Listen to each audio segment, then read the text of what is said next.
akalain mo ba, Brad mo sa Upsilon Sigma Pi sa UP ay Si DDN. ikakasuhan ka ng plunder? Eh, walang Mhm. piyansa yun, Ate Laila. Correct, oo. Oo, ito yung mga nabasa ko yung complaint eh. Oo. Ito yung charges sa kanya ni Ombudsman Remulla.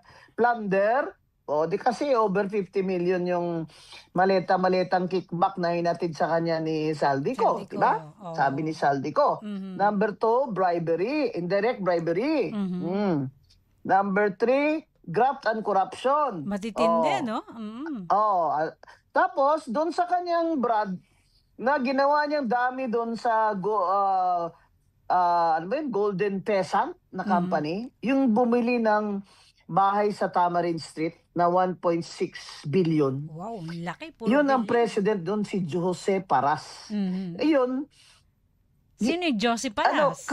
kasama siya ni Martin doon sa money laundering na Hmm, criminal action ng ombudsman. okey. Kasi yung Golden Peasant, ah, tiningnan do'n magkano yung capitalization niya, tsaka Yes. magkano yung income tax na Mhm. pinail ni Jose Paras.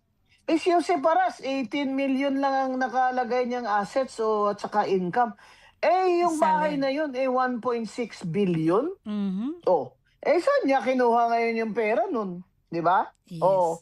ang sinasabi ni Saldico na inutusan siya ni Martin Martin. Romualdez na bumili pa ng isang bahay diyan sa Forbes para gawing bagsakan ng kanilang basura, ibig Wow. sabihin kickback. Yun Mhm. yung bahay ni Magsaysay Ho sa Mhm. Tamarind Street. Mhm. At pinapunta doon si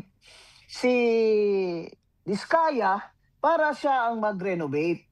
'Di ba pagbagsakan mo ng pera, kailangan mo diyan mga kabinet, 'di ba? Kailangan Yes, mo diyan mga opo.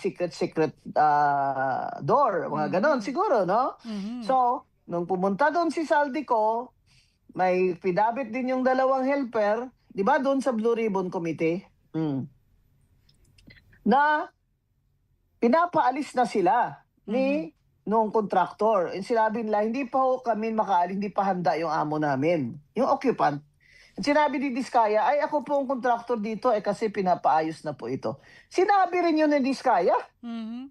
Oh, paano yan, Martin? Ang dami palang testigo na ikaw palang may-ari talaga ng bahay na yan sa Tamarin na pinabili mo kay Saldico eh. Oh, Mhm. tapos nilagay mo sa pangalan ng Ibang Golden Pheasant yung ng presidente ay Brad mo na 18 million lang ang assets. Ano ba mhm. yan? Ang laki, 'no? 1.6 billion ang presyo Oo. nun. Ay, ano ba Mhm. yan? Napahiya pa tuloy yung may-ari si Magsaysay Ho. Yan po mga kaibigan, ang ebidensya ng ombudsman laban kay Martin Romualdez. Ang sinasabi lang ni Martin Romualdez at Ilay, Mhm. hindi daw siya ang mastermind. Yes. Sino ba daw ang mastermind? Sinabi ba niya?